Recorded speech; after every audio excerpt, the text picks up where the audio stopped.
No vale preparar toda la clase. Tienen que aprender, porque la idea es esa, es como una exposición también. Así que unos minutos más si necesiten, pero no toda la clase. Mira, ahora que me estoy acordando, ¿qué te parece? No, por eso para nada se había dicho ir con el orden como para ir llevando la educación. No, porque en un examen no hay ilación. Van a saltar de un tema al otro y le vamos a preguntar todo el programa. Vamos con Aramayo entonces. Por favor, Aramayo. Tráiganse un banquito, por favor. Vamos a sacar el capítulo. Ponete ahí.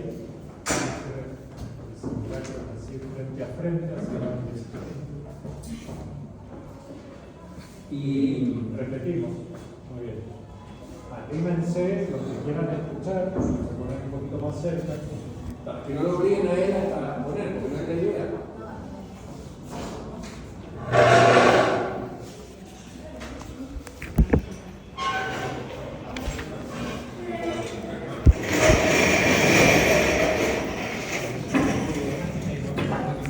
Bien. Bueno, ¿qué pregunta te tocó?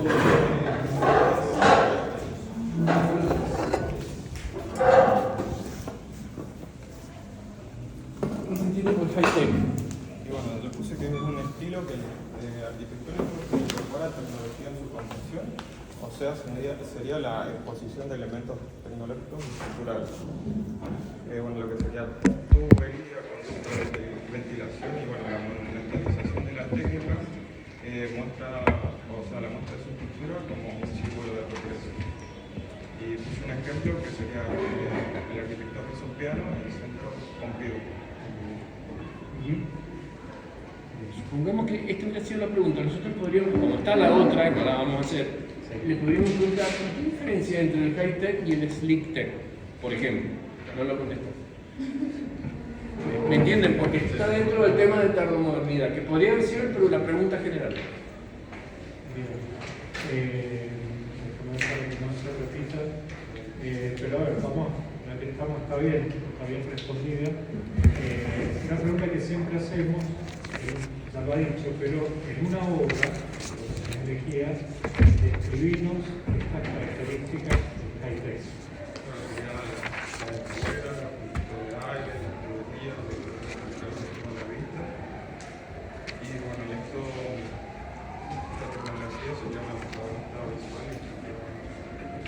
Y en el George Bourdieu, todas estas cuestiones están. ¿Cuántos elementos podrías mencionar vos que tienen que ver con esta imagen hipertecnológica? Especialmente en el Pompidou. Y su apoyo flexible, Pero es flexible porque es moderno, porque es planta libre, eso es simple. Pero especialmente en el Pompidou, ¿cuáles serían los elementos más destacados? Están todos los que vos decís, pero ¿cuáles serían los que le dan especialmente la característica y no lo podríamos confundir con otro edificio? Esa enorme escalera externa, la mecánica, ¿no? Bueno, aquí le voy a agregar una, pero viene bien. Igual el mejor examen es cuando hablan ustedes, o sea, los alumnos, y nosotros apenas tiramos alguna que otra pregunta. Una cosa, casi siempre y en todos los temas pedimos relaciones con las vanguardias. Las vanguardias artísticas, tenganlas muy presentes, muy bien estudiadas, porque siempre son temas para desarrollar y para hacer relaciones. Entonces te voy a preguntar. Siempre saber, siempre hay un talón de Aquiles. Pero a ver, intentar, porque si no, no lo demás. ¿Con qué vanguardias relacionarías al high-tech? Quizás se desarrollaron mucho, quizás no, se desarrollaron mucho antes, no son contemporáneas, son antiguas, pero en su momento no tuvieron tanta aplicación, en cambio, ahora el motor high-tech sí. Y si no, es probable que no salga tan rápido, pero bueno, ahí es donde ustedes tienen que empezar a repasar. Primero vamos a ver si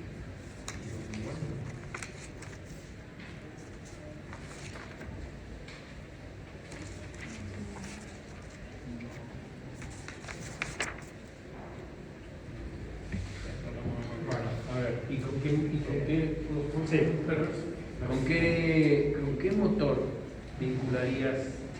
Eso sí, estamos después de la Segunda Guerra Mundial. ¿Con qué motor vincularías esta pregunta del high-tech?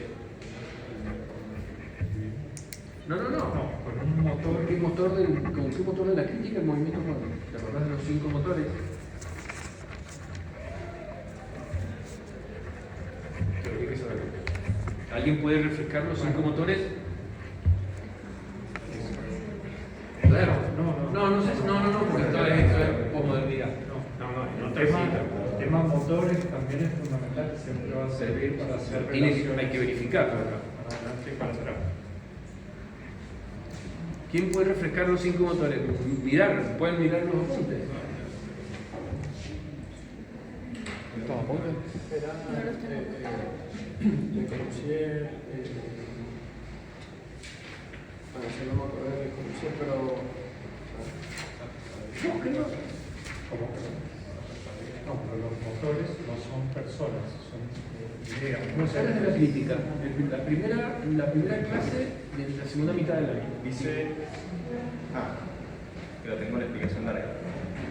No importa, pero enumerar los motores es más fácil que a lo mejor explicarlo, porque explicarlo es bueno.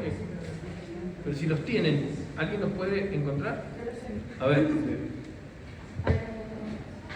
de contextualización del movimiento moderno, renovación formal de la propuesta estética, reconciliación con la historia, replantear la idea de ciudad y cambio en la construcción del usuario. Una reconsideración de la estética. Una reconsideración es particular, pero es una reconsideración de la estética. ¿Se vincula, por ejemplo, con el motor de la reconciliación con la historia? No. Se reconcilia con el tema de la nueva concepción de ciudad.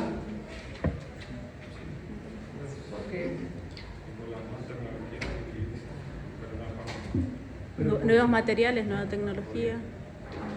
Pero, ¿por qué lo dijiste? ¿Y qué aspectos urbanísticos tienen una reconexión con la alta tecnología? ¿O qué tendencias en el urbanismo? ¿Qué no está? Si no lo puedes procesar. ¿Cómo es la pregunta? Con el motor de la reconciliación, con el motor de la nueva idea de ciudad, ¿tiene conexión el termomoderno? Y él dijo sí. Y yo creo que sí, pero lo que pasa es que no me puede decir por qué. No, si no te cago. Pero puede ser que de cosa de largo. Porque se relaciona Con el motor de la nueva Con ciudad. el motor de la nueva idea de ciudad. Yo me acuerdo haber leído que tenía algo que ver con esta crítica de que hacían los archigramas a estas ciudades que terminaron siendo como querían buscar como una solución y terminó siendo una sátira a estos problemas urbanísticos que tenían. Y para mí por ahí va ese tema de renovación de la ciudad. Puede ser que se trata. ¿Cuál era la base fundamental de estas ideas de ciudad que se criticaron? ¿Cuál era la base? La Twin City, la Instant City, la Walking City. ¿Cuál era la base de Las megaestructuras las megaestructuras? y la política de la ciudad. Y ahí hay una confusión. Sí. Ahí hay una confusión. O sea, lo intuías, pero me parece que está bien. ¿Ven las conexiones? De una pregunta Así va a ser, Profe, y la diferencia del slick del high-tech es que uno era una usaba envolvente y la otra era la estructura expuesta. Esa es la diferencia. ¿Tenés que responder vos? No. No. Ah, pero la dijiste recién. Ah, Porque él solo pensé que se le tuvo hiciste responder aparte. el high-tech. Alguien va a contestar la slick de pues no las quemamos ahora. Tratamos de no quemar. Pensé que era nueva, no la había leído. Listo.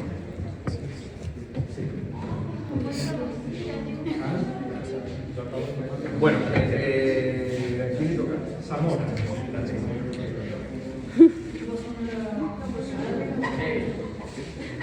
¿Quién diría? O sea que vio todo actual. Zamora, ¿qué pregunta? 12, profe. Lo de papelito. Papelito para verificar. Papelito, por favor. Con la virtual, ¿eh? Papelito, por favor.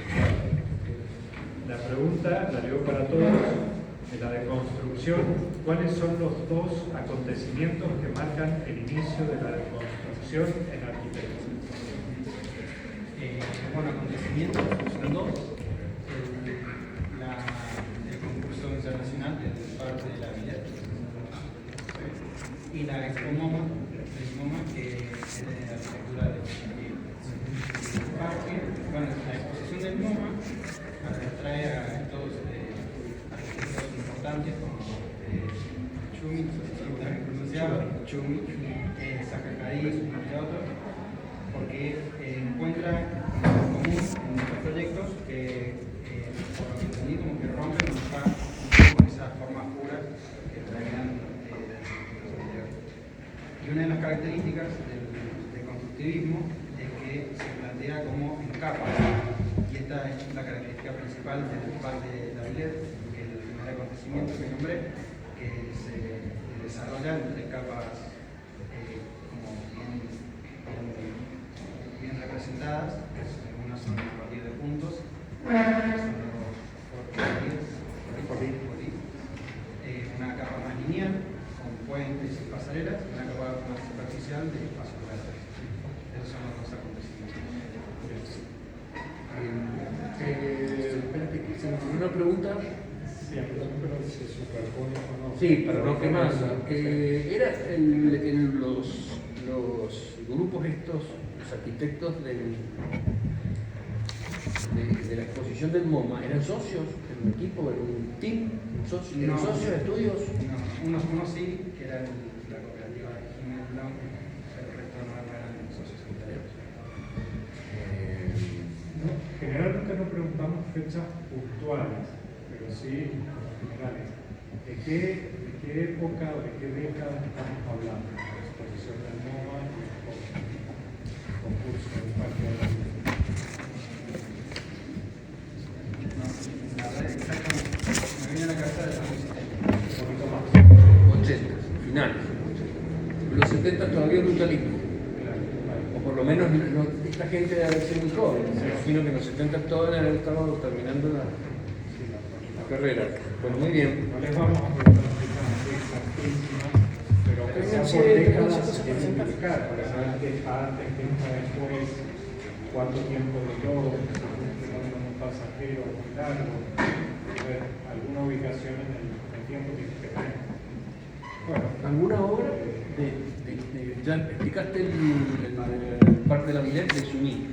¿Alguna otra obra que te parece que podría confrontar? Porque el Parque de la Villette es como una cosa muy clara y ordenada, entendemos todo, lo que explicaron todo. ¿Algún otro ejemplo en donde se pongan de manifiesto las características, no las funciones, las características del constructivismo? el Guggenheim de Bilbao. En cuanto al parque, Sí, al orden del parque. al orden del parque. Bien. Ok, ¿algo más? ¿Claro? no, está bien. Bueno. Muy bien, gracias. Aquí. Uno. Por Rey Carver. ¿Quiere preguntar a uno o cuál? Uno. Bueno,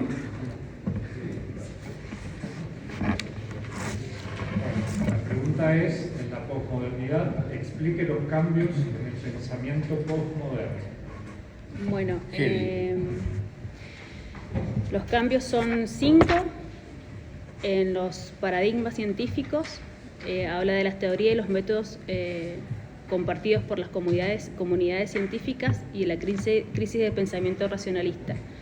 Se ven las nuevas miradas sobre la realidad a partir de las nuevas técnicas en este ítems. Después, en el 2, en los modelos del pensamiento, a partir de ese avance científico, empezamos a ver qué sabemos y cuánto sabemos de la existencia del humano. Son filosofías y teorías sobre el sentido y el fundamento del saber y la realidad. Como 3, en las ideologías, se ven las necesidades de cada persona y necesidades de grupo, o sea, de las personas, como por ejemplo los niños, los abuelos, que son más individuales, a las necesidades de un grupo, intereses e intenciones de los distintos actores o grupos sociales. Los modelos culturales, como cuarto, descubren identidades históricas que estaban desaparecidas, ocultas, los valores que adoptan las comunidades y que definen su identidad histórica. Y como quinto, en las creencias místicas o religiosas que explican la existencia de lo superior.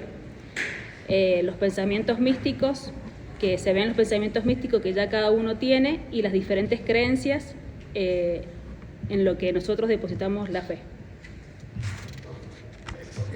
A ver, mencionalos de nuevo, pero sintéticamente, o sea, el enunciado. En los paradigmas científicos, Sí. en los modelos del pensamiento, Sí. en las ideologías, Sí. en los modelos culturales y en las creencias. Los modelos culturales, ¿podrías dar un ejemplo? Vos decís que... ¿Cómo los explicaste? Los valores que adoptan las comunidades y que se definen como su identidad histórica, y que definen su identidad histórica. Descubren identidades históricas que estaban desaparecidas o Por ejemplo, ocultas. ¿qué identidades históricas o culturales, o no históricas, han estado desaparecidas o han estado ocultas? ¿Pudieras mencionar? Por ejemplo... Porque, digamos, tiene que ver con todo esto que estamos viendo. Sí. Y no sé, se me ocurre, por ejemplo, la casa de Bonaventure, que colocan un remate, el pórtico en la fachada de la casa. Ahí retrae la historia antigua. ¿Qué más puede ser? El pórtico, las columnas...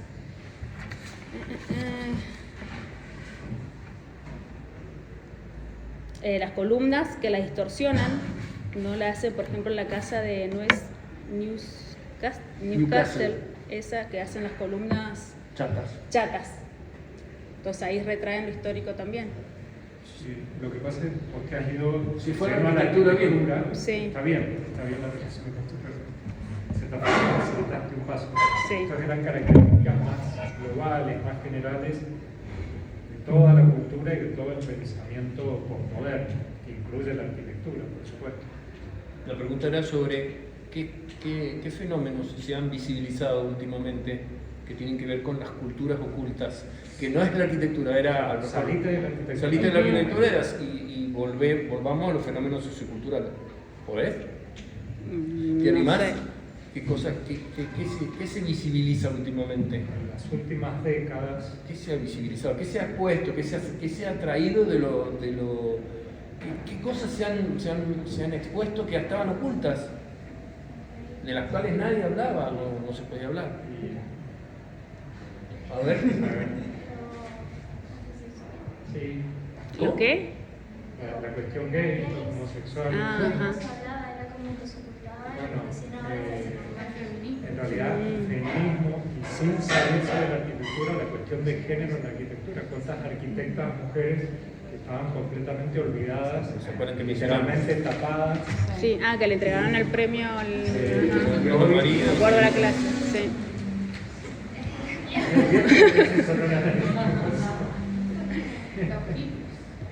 Bien. ¿Cómo? Los hippies, los negros, Bueno, las culturas prehispánicas, los indígenas. claro. Sí, perdón, no es una cuestión personal, pero cuando yo era chico, el 12 de octubre era, supongo que vos también, el 12 de octubre era el día de la raza blanca. Igual yo cuando iba a la primaria también. Sí, cuando iba a la primaria le decíamos eso. Yo pensé, ¿qué raza? Después cambió. ¿Qué raza? Bueno, la raza blanca, la raza hispana. Hace menos de 3 décadas me primaba con mucho. Sí, pero la Estaban con cuatro, sí, al negrito del Y también el hermano hermano lo corto pintaba. para hacer el negrito cardomero. Claro, el farolero, bueno, sí, bueno, todo ese tipo de cosas.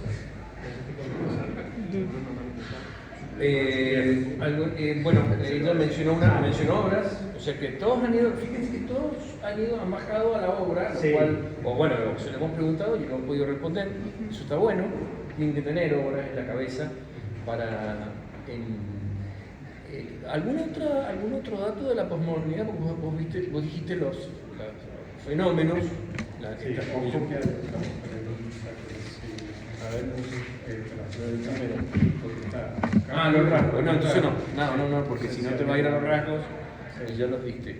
Pero bueno, ya pusimos una hora. Está bien. Bueno, a ver, pero yo voy a hacer con lo mismo que ¿qué arquitecta podrías, esto nunca vamos a hacer una pregunta tan específica, pero ¿qué arquitecta podrías nombrar que haya quedado olvidada en la historia y que hace poco se haya recuperado como figura? ¿Conoces alguna? ¿Te quedó grabada alguna arquitecta cuyo papel se haya revalorado, se haya reconsiderado o ninguna? No, la única que conozco es Saja, pero no la tengo como olvidada, la Bien, tengo presente y a siempre. ver, mirá qué cosa, de toda la historia que hemos visto, ¿no te quedó ninguna mujer arquitecta como referencia? La hemos Además de visto, Saja, pero que no recientemente recuerdo. difunta, pero más atrás. Y a ver, a las chicas les pregunto. La que trajo ¿Cuál? Silvia. ¿Cuál? Sí. Estaba con el esposo. Que estaba con el coso. No, Oral- con el esposo. Ah, no era esposo en realidad, Fantásticos Horizontes. No era esposo. Ah, espera, ¿pero de quién estás hablando? Espera, porque algunos sí. Que no se acuerden Sí, los era nombres. el esposo. Yo tampoco me acuerdo el nombre, pero sí era. No se acuerdan de ninguna mujer. Háganse mirar. Ahí hay una negación importante. En la clase, como comentó Jessy, hablaban de una chica, una arquitecta que no la habían valorado nada y le habían dado el premio Al marido. No era una chica, una una señora. señora y que le Encima ni hizo un siquiera es juicio y arquitecta. no sé si lo ganó o no, pero es que antes discriminaban muchas mujeres. Como que ¿No Y ahora sería, tenemos- ¿No sería el momento de recordar alguna de las que te gustó todas las Pero, chicas? no me acuerdo si el apellido era Mendelssohn, que estaba encargado. A ella le habían encargado hacer la cocina porque supuestamente era la... Schütte dijo así, que es difícil el apellido. Esa justo la más. Margarete Schütte dijo así. Margarete, Sí. que ella habían hecho una casa, no sé si era el marido, había diseñado Siempre toda tiene la que estar casa. casada, no puede ser soltera.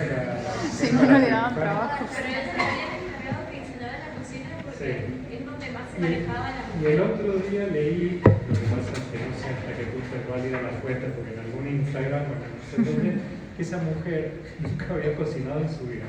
Como era mujer, la pusieron a diseñar cocina. Y por eso diseñó unas cosas demasiado científicas y para cocinar sentado que no sé, resulta que no se sabe si son tan prácticas. Pero sí, porque la reducción de tamaños y de movimientos y de esfuerzo fue genial. Ella trabajó para la Municipalidad de Frankfurt, que tuvo todo un programa de vivienda social enorme, se construyeron muchos barrios, y en todos esos barrios de vivienda social se implementó esta cocina diseñada por ella, por la economía, por la facilidad de movimiento, que simplificaba el trabajo de las mujeres en casa. Pero bueno, a ver, sobre todo las chicas, todos, refuercen un poco ese tema. No puede ser que no recuerden la parte de Saja, que es una falleció relativamente actual, no puede ser que no recuerden ninguna otra. ¿Qué esperan de los varones? Entonces, si ustedes mismas no se recuerdan. porque vemos pocas en relación a Sí, es cierto. por eso también. Puede ser, pero bueno, no recuerdan. Profe, no es arquitecta, pero ser artista Marta Vinicius no entra. No, Es una plástica. No, es artista. Una artista Sí. plástica. Sí, pero no ha proyectado obras de arquitectura, más allá del Partenón.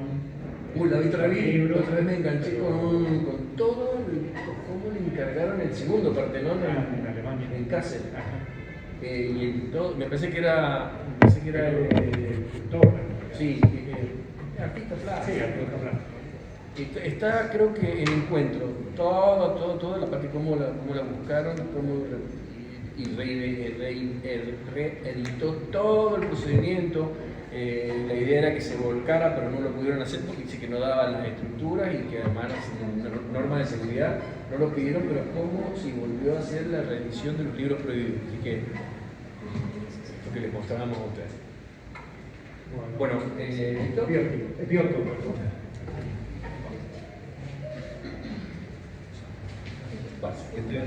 ¿Qué pregunta, Biotto? 4. Seguimos un Nos poco. ponemos lo mejor porque así nos quedan todos bien. Bueno, la pregunta dice, ¿cuáles son las principales publicaciones de Robert Venturi?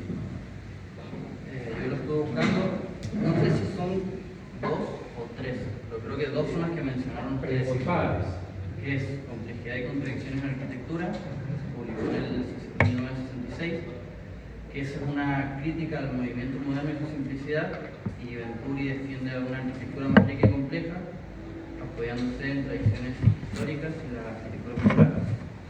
Y el otro libro es Aprendiendo de Las Vegas, que propone la arquitectura como un tinglado decorado, donde el simbolismo es más importante que la estructura funcional. Y este libro también analiza lo que es la arquitectura comercial de Las Vegas. Muy bien. Y el ¿Cuál es el otro, tercero? iconografía y eclecticismo sobre una arquitectura, Eclecticismo. sobre una arquitectura genérica. Pero eso no dijeron nada. Realmente las dos Con estas dos. son las dos primeras que has nombrado. ¿Cuál es en el segundo, en de Las Vegas, cuál es el tema que él investiga en Las Vegas, toma de Las Vegas? ¿Qué? Porque ¿cómo es que se llama? Aprendiendo de Las Vegas. Aprendiendo de Las Vegas. ¿Por qué le sirve Las Vegas? ¿Cuál es el tema más importante? Que de alguna manera es lo que tiene que ver después con su arquitectura. Sí, él habla como que la arquitectura es un tinglado decorado donde los edificios no cumplen, su forma no debe cumplir la función, básicamente. Por ejemplo, se me ocurre el Caesar Palace, que es un hotel donde o sea, ¿Y en dónde estaría la idea posmoderna?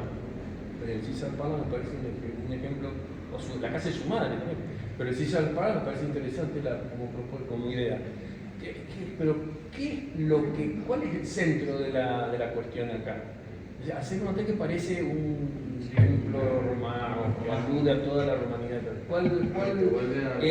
De acuerdo a Aprendiendo de Las Vegas. Lo decimos. ¿Qué es lo que de Las Vegas lo deslumbra? Y que va a ser toda la historia de esa mitad posmoderna americana. entiendo la pregunta.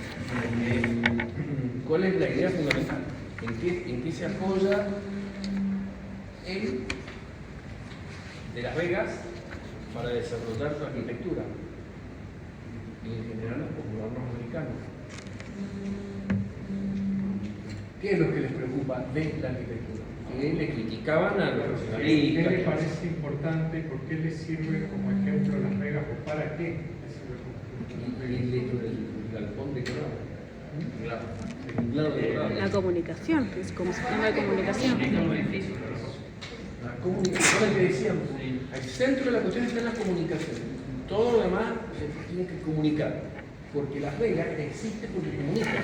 En el día. ¿Se acuerdan que eso hablamos? Bueno, ¿tiene un ejemplo? Sí, en realidad el ejemplo No es de pero como es de obra de Venturi, ¿dónde podrían ver aplicadas estas ideas en uno de otro libro, en una obra de Movimiento posmoderno. una Ahora de estoy viendo que el edificio ¿puede ser? Ah, no, Venturi no. Todavía no. No recuerdo ninguna de las veces. La casa de la madre. Claro, la casa de la madre. Sí, pero no me acuerdo que Bueno, de estos autores destacados deberían tener una obra de cada uno, de cada autor, y a su vez, en autores como Le Corbusier unís una de cada etapa. Una de Le Corbusier racionalista, otra de Le Corbusier brutalista, porque obviamente no son iguales. Corbusier, Mies, bueno, todos los importantes, tanto de Venturi en el caso del postmoderno como de Rossi. Y bueno, y si quieren además otra obra de otro autor, pero que tenía. claro, la casa urbana Exacto. Sí. La madre. Pero mostramos otra. Ella dio una clase. Claro, bien. ¿Cómo era que se llamaba la que vos decías de La de la Newcastle. La No, Newcastle. no me acuerdo la casa. Bueno, hay que tener eso. Claro, Hay que tener eso. tengan una obra de ejemplo siempre. Para el final les conviene hacerse una línea del tiempo y van seleccionando las obras, las ubican en la línea. Sí, muchos andan con Se una las puede línea, traer por lo menos con para una su línea de trabajo. tiempo.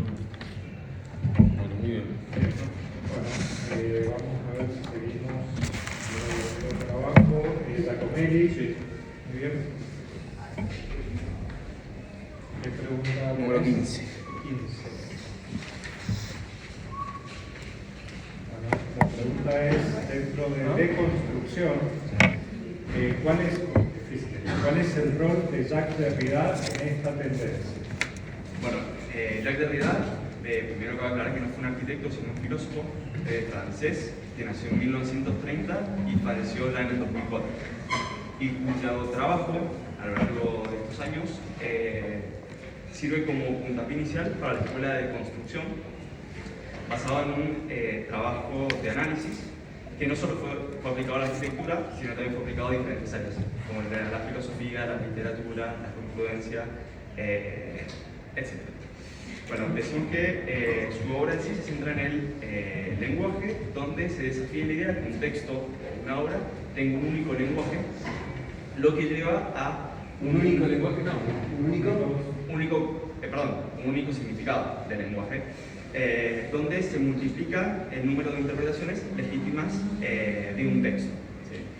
Esto nos lleva a obras que tienen mucha contraposición en este movimiento, ya que cada arquitecto identificaba este concepto, digamos, de una manera diferente. Tenemos, por ejemplo, el ejemplo de Peter Eichmann, donde es muy ligado a Derrida, y él se basa más que nada en la deconstrucción, pero en sí basado en el caos de la ciudad, como uno de los puntapiés iniciales. De este modo decimos que la deconstrucción muestra, según Derrida, esta parte no la entendí muy bien, pero se dice que hay múltiples estratos dentro del propio lenguaje, donde la intención del arquitecto no puede ser juzgada incondicionalmente. ¿Y entonces qué está haciendo con la arquitectura respecto del lenguaje? ¿Qué te parece que hace?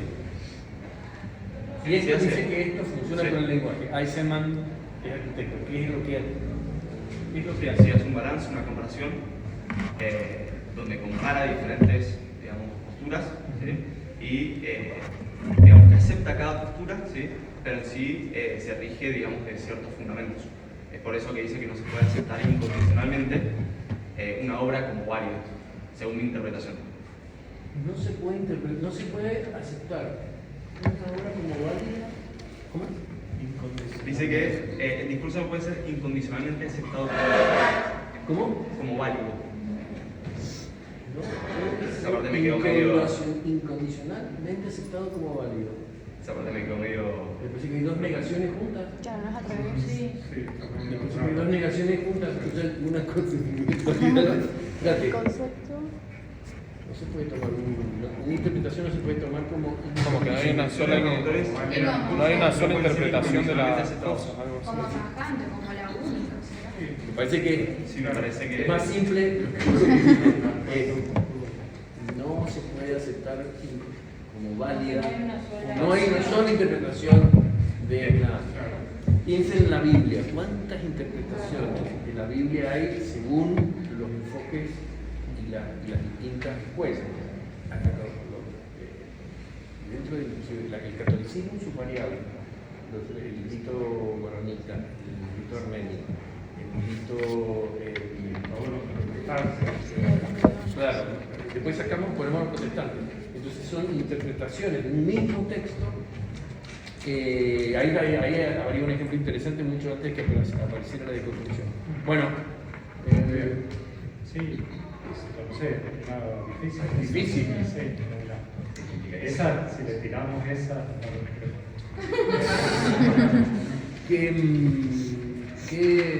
para traerlo a una obra, Sí. ¿hay alguna pregunta que sí, después piden de Eisenman? Sí. Pero podemos pedir obras. Pero, a ver. el museo o el memorial de los judíos, el museo judío,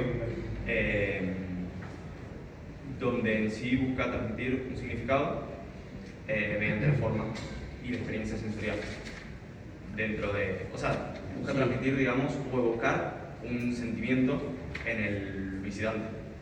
¿Cómo lo hace a través de la forma? Como vos decís? lo hace mediante la ¿Cuál es? sala de las chapitas. No sé cómo se dice. Eso es la forma. Mediante la forma. Eso es los pasillos oscuros en la sección donde se llega a este espacio como, que buscaba, digamos, la proyección hacia el infinito, o digamos, según se El de la plata a mí me parece que, no sé si está todavía, pero me parece que debe ser un punto en donde se afecta la percepción, un punto de percepción. Pero digamos, en los aspectos formales, como decís, vos mencionaste la forma, dijiste que el Museo del Pasado Judío, que ¿dónde estaría en la forma reflejada las intenciones del arquitecto al diseñar el edificio? En la deconstrucción de la estrella De David. de David. De David. Yo también la contraposición con la parte antigua del museo, con estos picos salientes, y no sé si también mencionar el laberinto. Sí, esa concepción como de confusa. Y después en el interior los pasillos oscuros con grandes alturas. Y en cuanto a la geometría, es un poco... ¿Esos pasillos están de acuerdo a la hipótesis de la geometría deconstructivista? Esos pasillos que están además atravesados y son, digamos, son de la arquitectura, o responden a la arquitectura de la deconstrucción. Yo creo que... ¿Sí o no? Para mí no. Sí. Pero no es que sobre... El haber roto la geometría sí. pura, la geometría clásica, la geometría euclidiana, con estos pasillos que además ni siquiera están abiertos, ni siquiera están libres, despejados, están atravesados, si no es por un rayo de luz, por una viga, una cosa todo tortuoso. Entonces es una geometría que no es euclidiana, no, una geometría clarita. Y la escala también. Más clara. Bueno, está bien.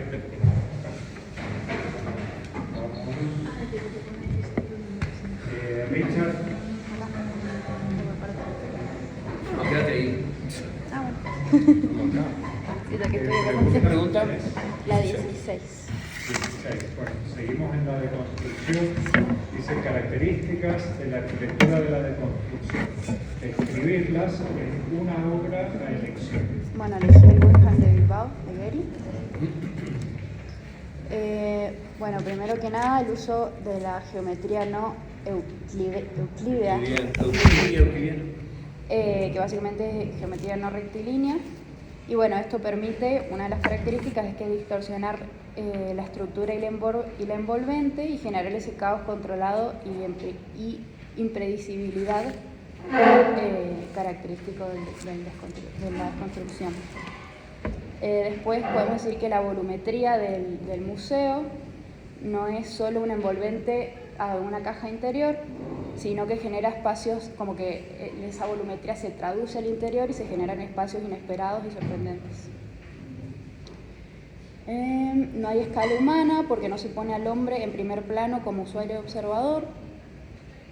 Hay elementos de la arquitectura que no están del todo definidos, como los niveles, la fachada y las aberturas. Y en cuanto a los niveles, lo podemos relacionar un poco con lo de construcción en capas, porque bueno, hay bandejas con diferentes partes del recorrido del museo.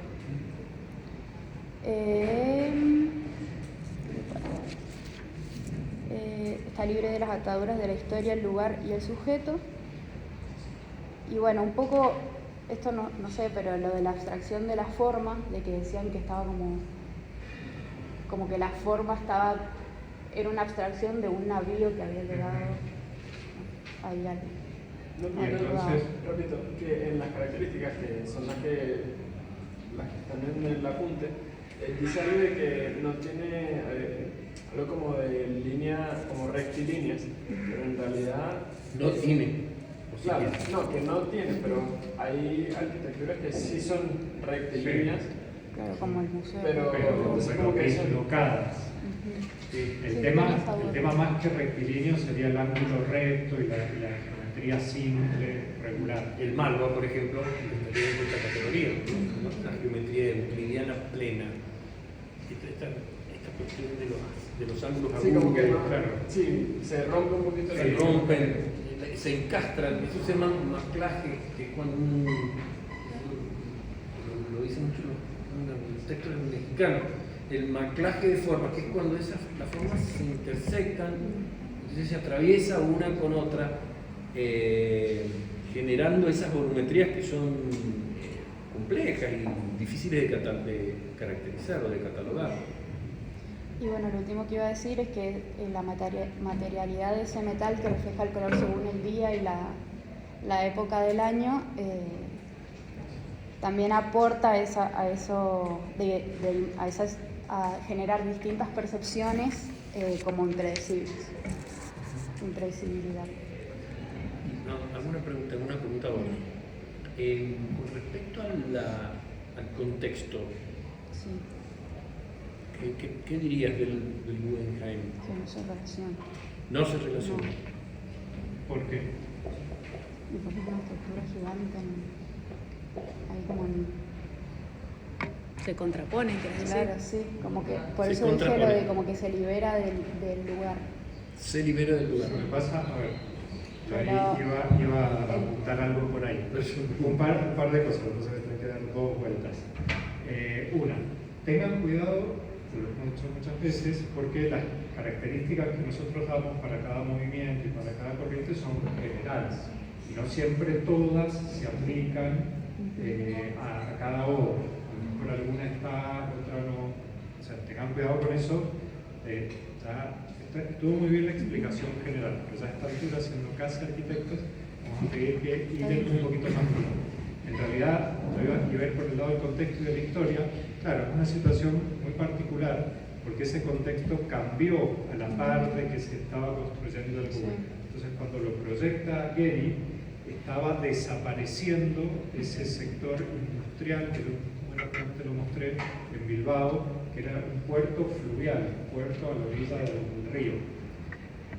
Pero Gehry le hace un guiño, de hecho vos un poco lo dijiste. Lo que pasa es que sí, ese puerto desapareció, y ahora hay un parque público, otro museo, una biblioteca, una torre. Pero ¿qué guiño hizo Gehry al pasado y al entorno que él alcanzó a ver? De la forma, o sea, la abstracción de la forma de un navío. Claro, porque eso era Es verdad. un puerto fluvial, entonces no es gratuito. ¿Qué va a ser que confundan también con estos conceptos de lo que es romper con la escala y si realmente está Claro, en yo lo contexto? pensé Sí, por puede ese lado. ser. De todas maneras, ojo, porque, a ver, voy a hacer un sincericidio. De todas estas generalidades que siempre ponemos en las clases de historia, si uno entra a lo muy fino, después resulta que casi ninguna se cumple. O se cumplen en muy poquitas obras. Porque el tema de la escala, habría que poner una imagen, pero Marcela lo mostró, al lado del Guggenheim pasaba ya una autopista que cruza el río con un puente que tiene una estructura gigante pintada de color rojo. Y mayor escala que esa a nivel urbano casi que no vas a encontrar. Es un mini Golden Gate ahí en Bilbao. Y él, yo creo que un poco hasta aumentó la escala, generó una torre para dialogar con ese puente y esa autopista.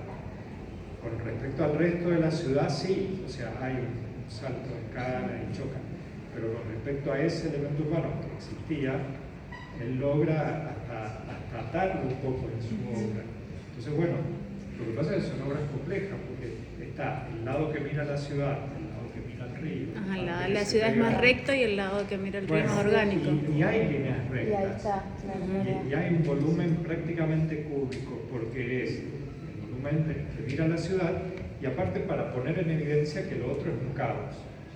Que él sería, de hecho, hace un volumen cúbico, lo puede hacer perfectamente, pero luego vuela, estalla, explota porque es su voluntad. Entonces te lo contrapone ahí en la misma obra. Entonces, resulta que da una clase entera de Guggenheim de Bilbao. Bueno, es una obra súper interesante. Sí. Pero cuidado, por eso yo siempre les insisto, miren fotos, tengan en la mente y prestenle atención, porque vos creo que tenías esa vocecita interior que al que el barco un poquito te hacía ruido. Lo pensé. Como que lo dijiste y no lo dijiste. Sí. Bueno, prestenle atención a eso. O sea, lo que les haga ruido probablemente sea la parte que es la excepción a la regla. No Sí, todo lo se les pensé va a más. cumplir tan de manual. Lo pensé más eso, por el lado de la escala, Bueno, la sí. materialidad y eso, pero sí es verdad. Entonces, pero en general, o sea, las obras que estamos viendo son obras maestras, literalmente, y bueno, y tienen mucho para decir, las ha hecho gente que piensa a 1000 kilómetros por hora, entonces, bueno, va a haber muchas cosas. Okay. De hecho, todas esas cosas que a ustedes les hagan ruido, que no les terminen de cerrar, aprovecho para consultarlas en la clase de consulta, para preguntarlas y sacarse la duda. Pero bueno, sí, muy bien. Sí, sí. O sea, ya es con la gente que responde bien, vamos a girar. Está bien. Pero bueno, se presta, se da. Bien. Gracias. Vamos con otro. Gil Rossi.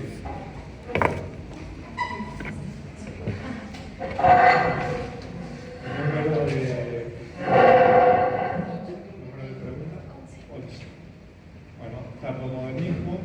La pregunta dice, consigna, diferencie las dos tendencias predominantes en la arquitectura tardomoderna. Ahí estoy como en una dualidad, porque hay está como el revival de los años 20 Sí.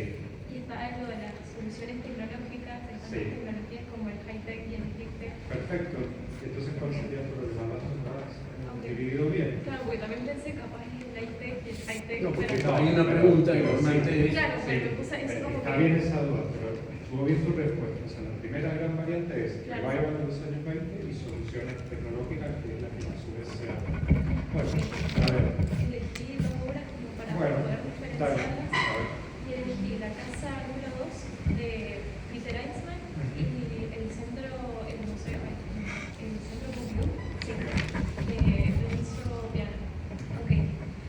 Algo que me llamó la atención de estas obras y que cuando la profe estaba explicando la materialidad, dice que con en la casa número 2 como que no se entiende, que me parece una de las diferencias, no se entiende bien la materialidad, el método constructivo, es como todo muy abstracto, no se alcanza a leer el lenguaje constructivo y material.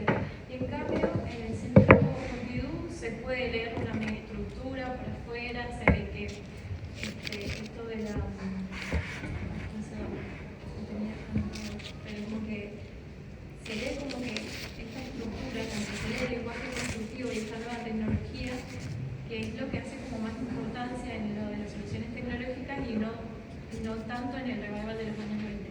Bien. ¿A alguien le tocó la pregunta 7? ¿No? Puede traer. Entonces voy a aprovechar. A ver, no sé. ¿Por qué elegiste esa casa? No está mal, pero ¿qué le encontrabas o qué tendría de revival de los años 20? ¿Lo tiene? Sí. A ver, ¿qué tiene de revival de los Esa años es 20? la la casa Sí, 2 sí. de Eisenhower. Bueno, por lo que se ve es como que trabaja con estas formas tan abstractas y tan lineales y tan puras geométricamente, y eso fue lo que me llamó la atención principalmente. ¿Y de dónde la eso? sacó? ¿De dónde Bueno, viene? Peter Eichmann se inspiró en el neoclasicismo. Bien. De las vanguardias. De las vanguardias. De la Sí. década del 20. Ok. Bien. Bueno. Está bien. No sé, algo que se puede agregar algo más. Esta es la famosa casa esta de que está a nivel 6 de la...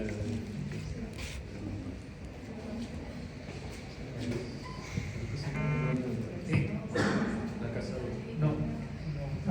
Sí, la casa. Es que yo no lo tenía pensado que está No, como de- porque nosotros tenemos una imagen de terminada arriba de la claro. mirá qué clara No, esa. no se ve bien. Progresó después con el... Y los dueños le deben haber puesto alguna cosita, Sí, una plantita. paisaje. ¿Cuáles son las características neoplásticas Para mí, para justificar lo que dijiste? Porque está bien, pero ¿cuáles serían las características Sí, las características neoplásticas de esta obra. Yo por lo que recuerdo esa vanguardia era el uso de estos planos ortogonales y también las líneas, y que parece como un cuadro. Es como que esa fachada es como un cuadro.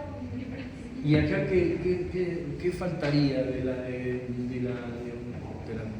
tendencia neoplástica o de la vanguardia neoplástica? ¿Faltarían las líneas? Los colores. Colores primarios. Pero también se inspira en la corrupción. ¿En la qué? En la corrupción. No. Sí, por el color blanco. Bueno. Yo creo que sí. Toma cosas Por de esa- corrupción para... Pero es más, sí, pero es más neoplástico. Porque ¿cuál es la idea? ¿Qué quiere decir? ¿Qué quiere decir revival de los años 20? Es como que toma este lenguaje formal del movimiento obrero ¿Y quiénes eran? y bueno, la de Lucier, Maison de Robert. Ah, no, las 7 de otro. Las 7 no están. Bueno. Ok, sí. Bien. Bueno, vamos ahora de abajo. Poblete. Sí.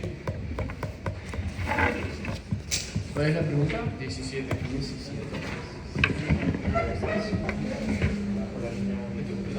No, esa de 15, la niña.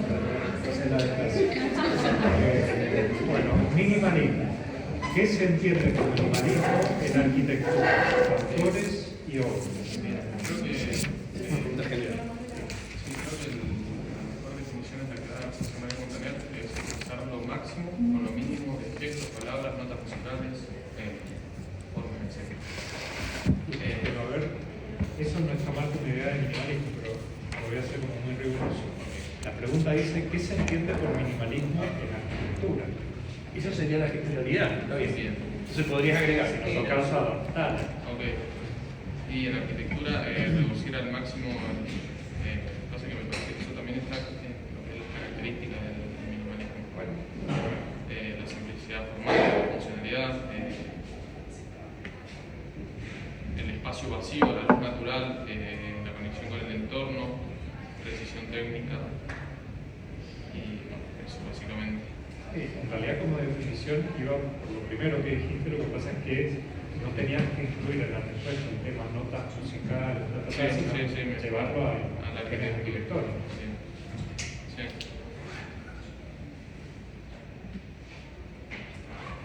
Bueno, ¿y qué autores y obras podés nombrar? La Casa Barón, por ejemplo, que se equivocó entre el 2003 y el 2005, de John Pawson, que era esa casa que estaba como en el campo, que era como un granero moderno, digamos. Después la Maison Pawson, que es otra casa. Que es la casa. Claro, la casa de él, que me acuerdo que tenía una ventana que, o sea, como que venía a la cocina y cortaba una ventana y después como que seguía una mesada exterior, digamos. Después el Centro Cultural Cursal, que era ese, que era unos que cambiaban de color, digamos, que tenían enormes dos cristales en medio de la exactamente, que tenían los aventanamientos particulares, digamos, como que cuadraba el paisaje. Y bueno, después la Galería de Arte Goetz de Gersos y Meo. Esa tenía como, era chico, digamos, bastante chico de escala y tenía vidrios abajo, el hormigón como en el medio, como dando una sensación como que flotaba, digamos, y trae vidrio arriba. ¿Cuáles te parece que son las características comunes de esas construcciones? Bueno, los colores claros me parece que es algo que se repite en todas las obras. Después el uso de la luz natural, la ausencia total de ornamento aplicado. Claro, o sea, pero, ¿cómo que Sí. Sí. Todo lo que vos pones para adornar, que no tiene sentido, que no está dentro del, por ejemplo, el procedimiento constructivo. Claro. O sea, revestiste, pusiste Sí, un hilo de luz, no sé lo que texturas sea. también, ¿no? claro. Las texturas también como que las suele Sí. bajar al mínimo, a no ser como por ejemplo, o sea, una excepción podría ser la Galería de Arte de Goetz, y el resto del nombre que es difícil de decir, que usa la textura del hormigón, digamos, pero más que eso no. Nada más.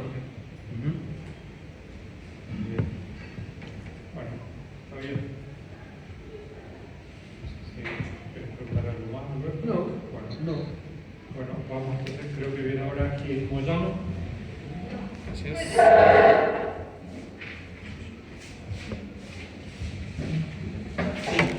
¿Qué pregunta? Pregunta número 9. Bueno, volvemos a tanto moderno. ¿Qué se entiende por slick tech?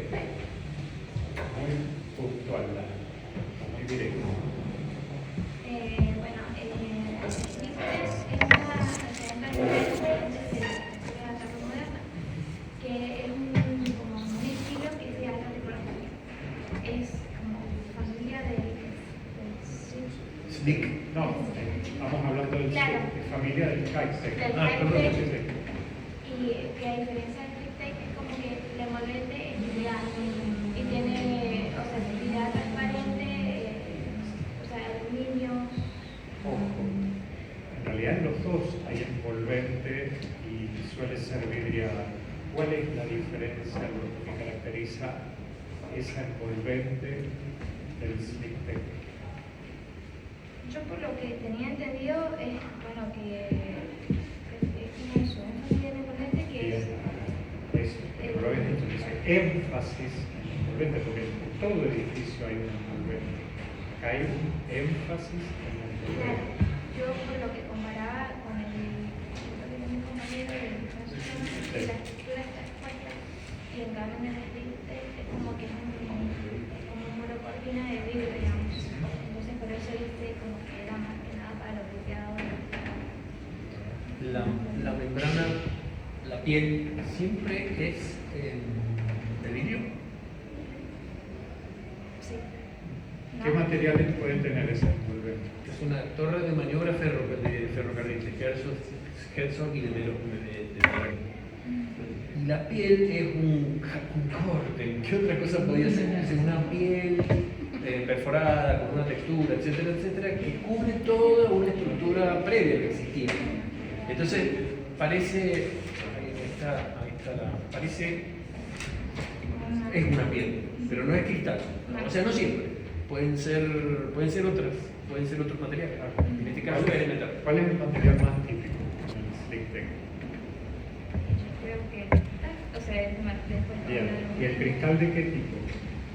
y es transparente, pero también, o sea, es como medio acostumbrado. Sí, creo que... Pero lo estamos mirando primero de afuera. Sí. Primero vemos la imagen exterior, después en todo caso nos metemos. Hay distintos tipos de vidrio, hay muchos tipos de vidrio.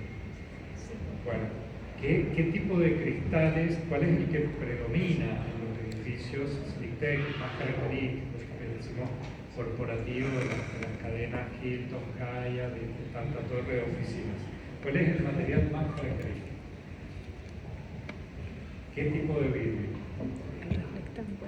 Es como un descubrimiento que hace. Empieza y sigue, y además casi siempre es así. El 95%. Por eso mostramos estas alternativas, pero ¿cuál es el cristal característico? Claro, el vidrio espejado. ¿No? Yo les insisto mucho, ustedes ya están a punto de recibirse, todavía no habrán empezado la tesis, pero están ahí. Entonces ya tienen que manejar todas estas sutilezas arquitectónicas, o sea, vidrio, desde el gótico hasta hoy, hay 1000 formas de vidrio, empezando por cuestiones de vidrio simple, vidrio doble, laminado, se llama templado, bueno, y después las terminaciones, reflectante, espejado, etcétera, etcétera, etcétera. Si van a trabajar en arquitectura, slick tech, que se le parezca, tienen que manejar todas esas variantes. Buscalo, bueno. Y Alberto dijo además, el vidrio, ¿qué otros materiales? Aluminio, acrílico. Aluminio, acrílico, porque Titanio, le venían también. ¿Qué significa slick en inglés? Lo van a tener que escribir, pero justo es el nombre que le estamos dando. ¿Qué significa slick? Es difícil, no es tan común esa palabra. Bueno, lo primero que tendría que saber googlear. ¿Qué significa slick en inglés? Como liso. Ajá, Liso, liso. brillante, lustroso. Entonces, cualquier material que transmita estas cualidades, siempre van a ser materiales tecnológicos. Bueno, la cera corte no sé si lo cumple tanto. Y Esa es la piel, pero es la idea de por piel. Es la idea de piel. Tenso. Es la idea de piel. por lo menos en este caso, es como una, ni siquiera es una piel continua, es como si fuera un artículo, un perforado, una cosa así. Vos hablaste no sé cuánto... No, ¿Vos? él, Me parece que hablaste de la biblioteca esa de franjas de hormigón y... No, el museo. El museo. Que el cristal es un cristal como palino, un cristal translúcido, o como si estuviera empañado. Claro, como si fuera animado, digamos, por el lado de atrás. Tiene el pabellón de Barcelona, que tiene Distintos tipos de... Bueno, vuelvo a vos. Vamos a hacer preguntas de relación. ¿Con qué, y vamos a tener en este paquete, fundamentalmente, con qué otro movimiento relacionarías al Slick Tech? ¿Con cuál te parece que está emparentado? Alguien recién habló de variantes, ¿no? Pero ¿quién? ¿Con cuál te parece que está emparentado? Que tiene como alguna afinidad, alguna conexión. ¿Con el Cosmo? ¿Con el... vamos a explicar, con el Tech, con el Revival, con la deconstrucción, cualquiera de las dos tendencias, o con el minimalismo? ¿Con cuál le ves una afinidad al Slick Tech? Pensalo, pero a ver, te doy unos segundos de margen. Lo repito, con el poco, con el tardo, lo simplifico, o con el minimalismo. Y está dentro del tardo, pero dice que se da en el mismo momento que el cosmo. O sea, por lo que he leído, pero sí que se me...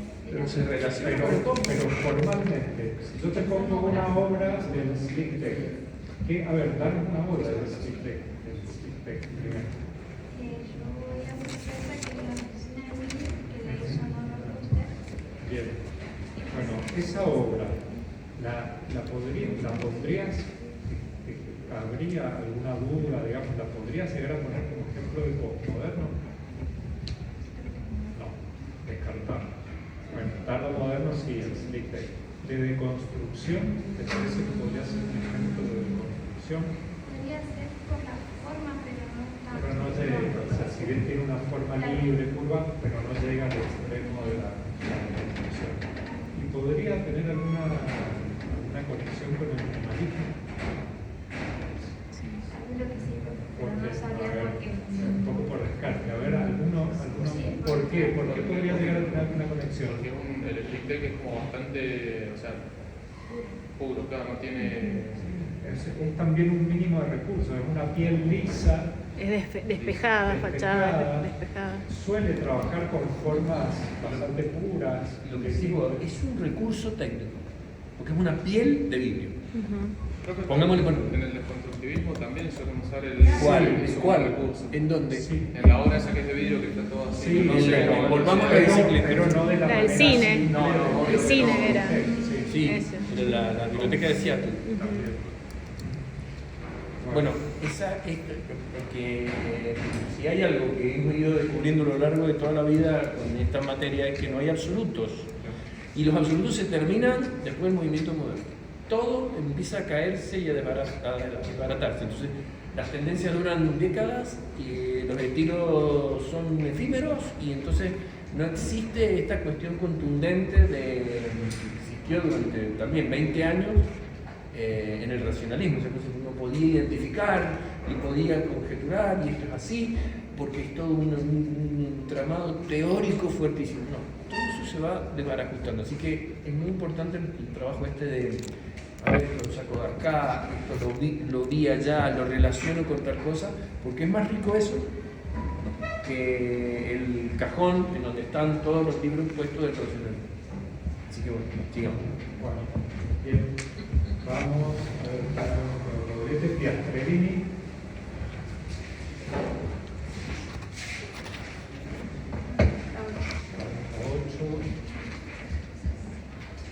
Tardo moderno, ¿quiénes eran los artistas?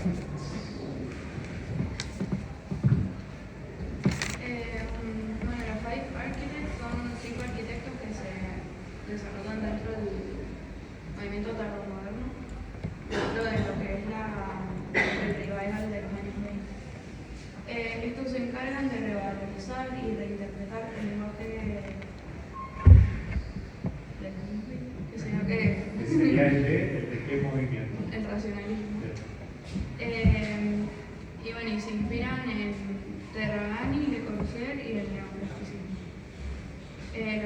arquitectos que hay son Eichmann,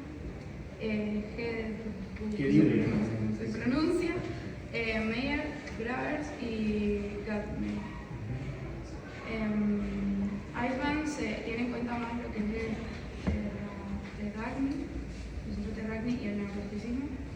Hedrup tiene en cuenta mucho el Le Corbusier, y después Meyer, Gravers y Gatman el neoclasicismo. El neoclasicismo y quién es la figura Richard Meyer, en quién se basa fundamentalmente. Sí. Bueno, y no sé, es un tema como bastante simple. ¿Qué obras, no te digo 5, pero 2 o 3 obras ves de este grupo? Bueno, de Eichmann tenemos la casa 2 o la casa 6. Después de Richard Meyer. ¿Cuál es la particularidad en toda esta etapa de Eisenman? En el tema de la casa 1, la 2, la 3, la 4. ¿Cuál es la particularidad? ¿Cuál es el tema en este periodo de Eisenman? Porque él viene del tango, después transita hacia esta la y después se va a hacer de la deconstrucción. Y en esta etapa, ¿cuál es? Porque eso después se lo va a llevar a la deconstrucción. ¿Cuál es el tema en esto? Diseño en particular de la casa 1, la 2, la 3, la 4. Como que no está explotando. O que vaya formalmente. Que es como que ponen la casa 2, en comparación la casa 2 con la casa 6. La casa 2 como que más ordenada, tiene más sentido. ¿Y en qué se basa ese? Sí, pero el proceso de diseño. La abstracción geométrica. Abstracción geométrica. Sí, el tema de la geometría pura. En lo formal, porque lo dice lo formal. Ante la función. Sí, hay una componente formal muy importante, pero hay un tema ahí que hay que entender, por el cual llega a todos esos ejemplos que parten de una forma. La función se adapta a la forma. A ver, sí, también va. Sí, también, pero no sí, es lo que está preguntando. Allá vos hablas.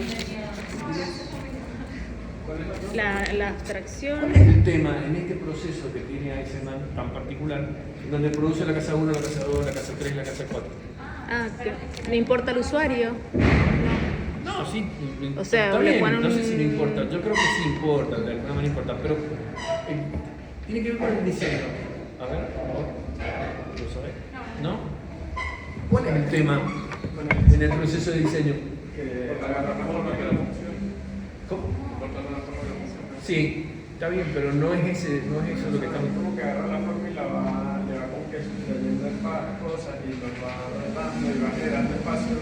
Es decir, hay un procedimiento casi mecánico, repetitivo, por el cual se prueba la forma. Y va entonces, creo que está el dibujito en algunos casos, donde se ve el cuadrado, después se rota, después se vuelve a rotar, y entonces se va descomponiendo eso y logra la casa esta famosa en donde la forma y la función se llevan de los pelos. Pero bueno, es la propuesta. Es la propuesta. Y que con cada casa va como que probando Un procedimiento Una experimentación. Un procedimiento, una experimentación. Subdivisión geométrica. Sí. Tengo una Función de los espacios integrales. Pero claro, eso en la casa 6. como consecuencia de toda esa experimentación que me dio. Tengo una pregunta más general de estos 5.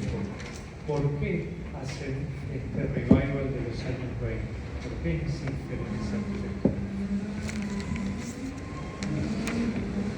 Me hice esa pregunta cuando estaba estudiando y no dije por qué. Pero yo no dije, quizás no con toda la fuerza que hacía falta, pero hay un motivo, porque ya acá estamos hablando fines de la década del 60, 70, incluso de los 80. Ya ha pasado medio siglo. O sea, es ya un pasado inmediato. ¿Por qué? De hecho, se habló de revival. ¿Por qué reviven la arquitectura de los años 20? ¿Por qué insisten en el Le Corbusier racionalista cuando el propio Le Corbusier había evolucionado hacia un brutalismo? Porque supuestamente era la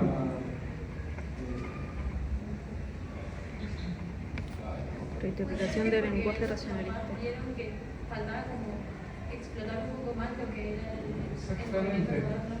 Exactamente, ellos piensan que esa idea moderna todavía no ha terminado de dar todo lo que tenía que dar. Piensan que no está agotada, que no es mala. Es mentira que el movimiento humano ha muerto. Que es mentira que ha muerto y que todavía se puede seguir experimentando y trabajando sobre esa misma base. Algunos piensan que murió y ellos no, que todavía está vivo, que todavía tiene frutos para dar. Bueno, ahora hacemos un punto más. Bien. Está bien. Ahora había sido el mismo ramo, Godoy. Trellini. No, ya, Trellini. Sí. Ahora viene Godoy. Pregunta número.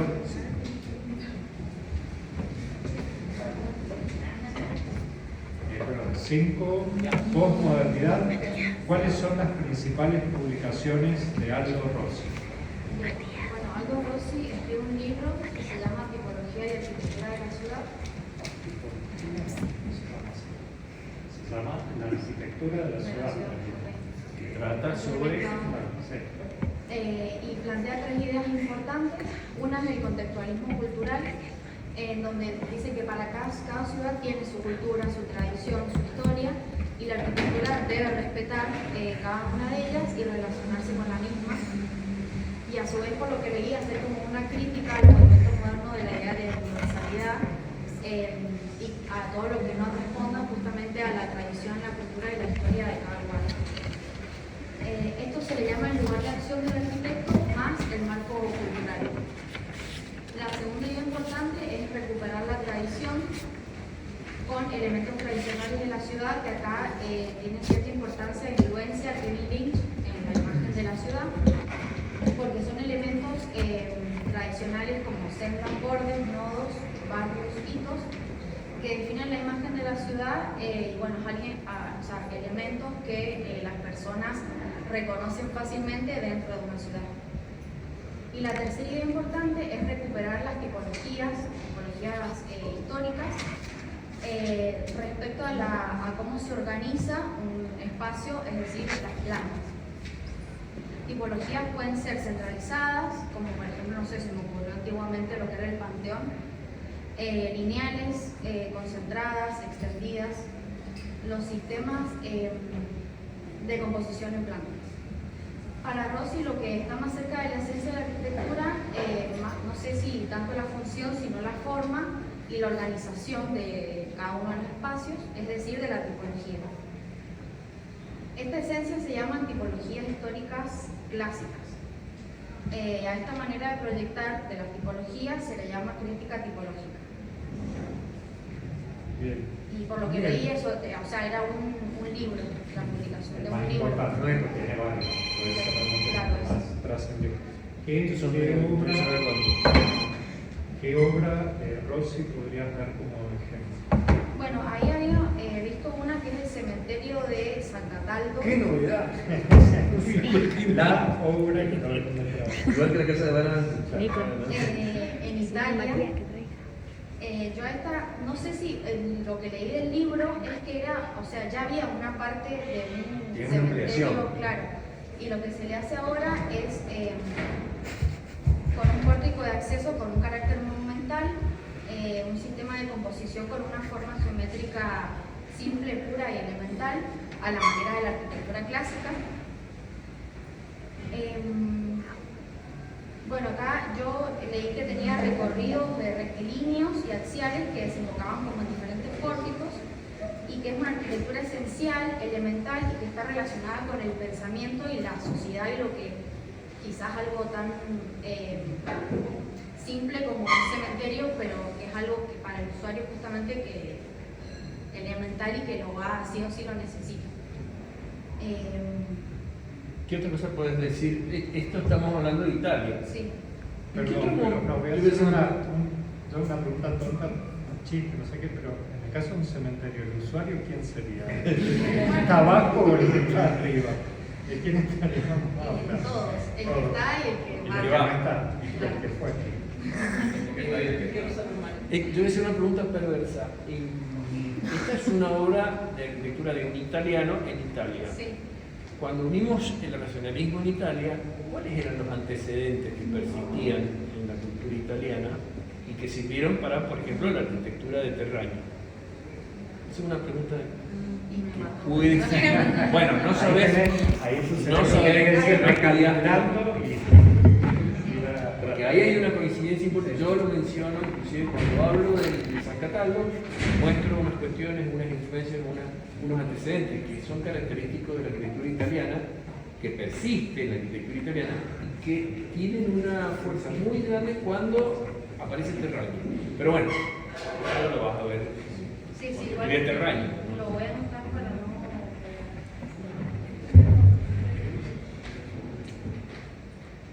Pone ahí, ver Terragno, en la arquitectura del racionalismo italiano. Bueno, muy bien. Vamos con Navarro.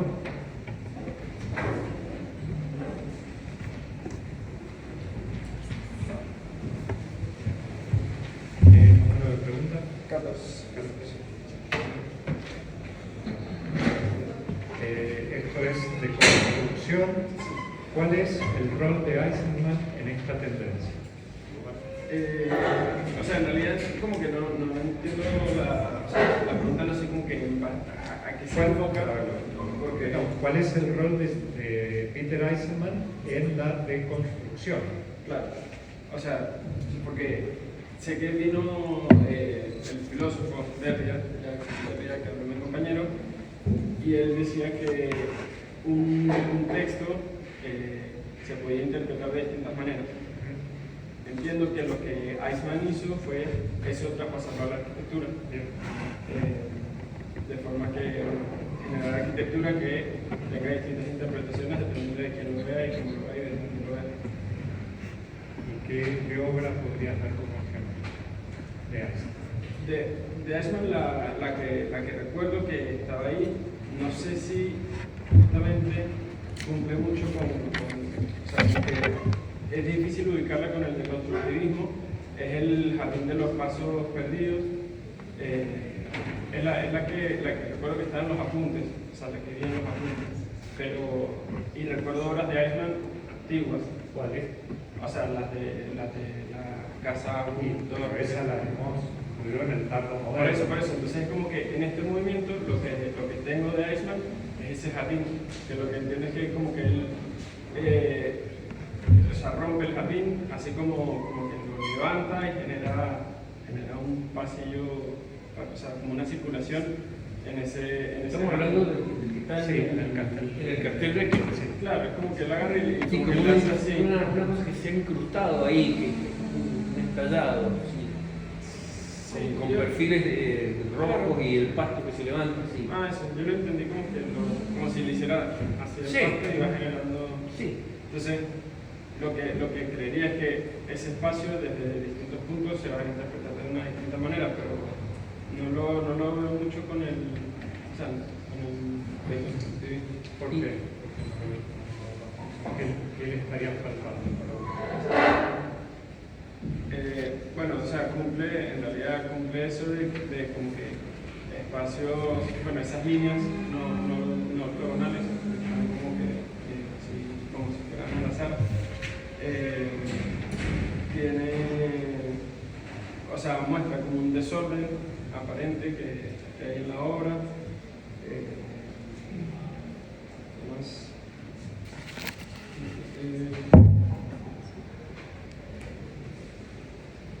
Por eso les digo, no pretendan que siempre estén todas las características que uno ha dicho. A veces son 2 o 3 y no las 5 o las 6 que están en la filmina. Yo tengo una pregunta. Vos sí mencionaste toda la primera etapa de Eisenman de las casas experimentales. ¿Qué vinculación encontrás entre ese procedimiento que él tiene y la influencia o el diálogo que pudo haber tenido él con Derrida? ¿encontrás alguna relación entre ese procedimiento experimental, como decía Carlos, y el resultado, con las ideas de Derrida, esto de las múltiples interpretaciones que puede tener un texto? ¿Hay alguna relación? Claro, o sea, podría pensar que en ese proceso que él va haciendo, va teniendo distintas interpretaciones de esa arquitectura o esos espacios que se van generando. Y luego, una vez que está terminado ese espacio, bueno, se interpreta lo mismo, como que en distintos puntos siempre como que va a haber una arquitectura distinta. Y cada giro, cada fase que le da una vuelta de tuerca al proyecto, y después otra, y se va deformando esa forma inicial, hay una interpretación distinta, es una fase distinta. A mí me parece que sí, independientemente de que, bueno, porque hablan de esa transición hacia la evolución. Hay el inicio de un recorrido. Claro, y eso, o sea, ¿qué obra tendría Eichmann así del deconstructivismo que sea las que tenía como identificadas de la deconstrucción? Bueno, en que todos lo usamos, o sea, el museo de... no, se me fue el nombre, pero el museo que es el pasado oscuro, claro, es como una grieta, pero no recuerdo de Eichmann así. Sí, vimos el memorial, el Berlín también, el de la cultura, Santiago de Y ahí Compostela. trabaja con teorías arquitectónicas estas rarísimas de los rizomas y de los pliegues. La teoría de los pliegues.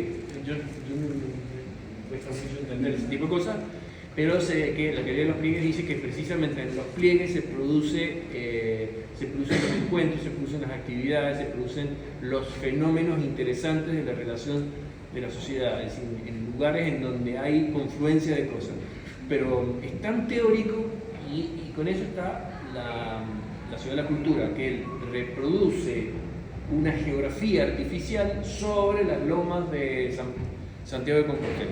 Pero es una cosa rarísima. Eso en los pliegues no estaría también, o sea, como en eso del jardín, como que justo en donde...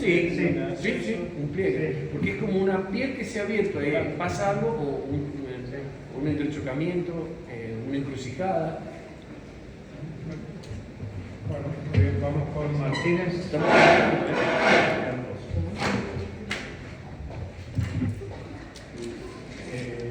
19. 19 es minimalismo, la última secto. ¿Cuáles son las características del minimalismo en la arquitectura? Descríbalas en una obra a elección. Y aquí Casa Barón, y entre las características del minimalismo, la simplicidad formal y reducción a lo esencial, formas geométricas simples, líneas puras, el uso de materiales naturales, como la piedra, la madera, el concreto, sin adornos. ¿Pero te parece eso? ¿Lo ves en la Casa Barón? Y el uso del concreto, sí, el piso, por ahí también hizo muy limpio. ¿Cuál es generalmente, no sé si el material, pero cuál es el material, cualquiera sea su presencia fuerte en el minimalismo? El vidrio, el hormigón. No siempre el hormigón. Algunos sí, que se está lavando. Sí, lavando, pero especialmente en la Casa Barón. Claro, ¿qué ves? ¿Qué es lo que predomina? ¿Qué material predomina? Para mí la altura, el predominio ahí. El vidrio y qué más. Sí. ¿Y qué otro elemento también? La cubierta también. Sí, súper la cubierta. En chapa. Sí, chapa blanca. Entonces vidrio y chapa, entonces no hay hormigón, piedra, madera. O decir por el solado, por el patio ese seco. Sí, por el solado, Bueno, sí, el tratamiento de los pisos interiores. Bueno, pero entonces aclaren de vuelta. O sea, en esto que les pedimos más nivel de definición y hasta de sutileza con los futuros arquitectos. O sea, si vos mirás la casa, en realidad lo primero que te ves volúmenes simples blancos. Puedes descubrir que es chapa y que está pintado. Y sí, aparece la piedra en el patio, pero puntualmente. No es que la casa en sí sea de piedra. Entonces, bueno, aclaren. Pero le falta decir de la superficie blanca. que son estos tremendos muros que no tienen nada y que además afuera también son blancos y mudos. Entonces, ¿qué material? ¿Es hormigón armado? ¿Visto? No. Eso sería colorito y todo esto, pero en este caso son planos blancos que posiblemente sean ladrillos revolcados, pintados. Bueno, el uso de la luz natural como elemento arquitectónico, estos grandes ventanales que tiene la casa, a la vez ahí podemos ver otra característica que es la técnica usada, que es atención al detalle. Ahí se ve toda esta abertura que la carpintería está oculta, tanto en piso, paredes como techo. Espacios abiertos y diáfonos, son espacios que se pueden usar, no tienen elementos que lo van cortando, son espacios fluidos. Hay una conexión armónica entre el interior y el exterior, la funcionalidad de los espacios. Y ojo con eso, ¿qué quiere decir la funcionalidad de los espacios? La funcionalidad de los espacios es que diseñados con un propósito sin añadir elementos innecesarios. Ahí lo completaste, porque si hablamos de funcionalidad, podría tirar la funcionalismo, o sea, en general, salvo Peter Eisenman, uno atiende de alguna manera la función. Si decís, el minimalismo puede ser la forma, la función que está más asociada a esa idea. No necesariamente. No, pero ahí el diseño está diseñado con un propósito claro, sin añadir elementos innecesarios. Claro, o sea, atiende a la función, pero sin con lo básico, con lo esencial. No se le va a complicar, ¿verdad? Con esa simpleza en general no se le va a complicar la función. Bien. El uso de paletas de colores neutros, como blanco, la atención al detalle. Por ejemplo, la carpintería. La que precisar detalles constructivos. Precisar tecnológicos, detalles constructivos. Bueno, Pero tenés que precisar. Sí, en este caso, por ejemplo, la carpintería. Es tu obra y estás explicando en el concurso para ganar la memoria. La memoria descriptiva explica ese tipo de cosas. Es un escritito de una página donde brevemente tenés que explicar. Entonces hablas de las premisas, hablas de los detalles, y cuando hablas de los detalles, ¿qué tipo de detalles? Detalles tienen que hacer referencia a esta condición minimal. Entonces, detalles en donde se cuida el encuentro de los materiales sin sobreponer, sin agregar, sin nada. Porque detalle constructivo es muy general. De hecho, que se reducen al máximo. Tenés que calificar, hay un adjetivo calificativo. El marco de la carpintería desaparece. Entonces te queda a la vista el vidrio, como si estuviera solo, si no tuviera un marco, nada. Ese tipo de detalle. No el detalle de un manijón de chapa batida que simula la desmovilización, nada más alejado del minimalismo. Cuidado, o sea, tiene que ser como muy minuciosos, pero bueno, está bien. Vamos a completar la idea. Bien, ¿algo más o ahí estamos? No sé si querés agregar alguna pregunta. Bueno, creo que queda el último. Muñoz, la última.